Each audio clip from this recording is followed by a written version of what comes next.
আজকে আমি তোমাদের সাথে শেয়ার করতে চলেছি কই মাছের একটা দুর্দান্ত রেসিপি। আর এই রান্নাটা করাটা যতটা সহজ, খেতে ততটা টেস্টি হয়। তার জন্য আমি জিরে আর কাঁচা লঙ্কা শিলে বেটে নিচ্ছি। আর এই রান্নাটা করার জন্য মশলা শিলে বেটে নিলে তাতেই বেশি ভালো খেতে লাগে। তো জিরে আর কাঁচা লঙ্কা শিলে বেটে নিয়ে ওইদিকে আমি কই মাছগুলোকে ভালো করে কেটে ধুয়ে বেছে নিয়ে চলে এসেছি।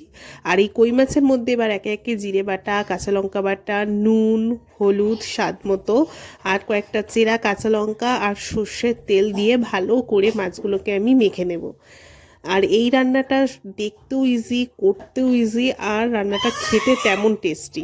তো প্রেশার কুকারের গায়ে আমি কিছুটা সর্ষের তেল দিয়ে মেখে নিচ্ছি যাতে লেগে না যায়।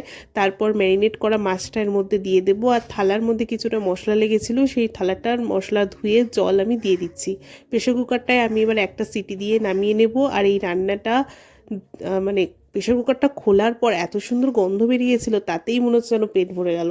এত সুন্দর, খেতেও দারুণ।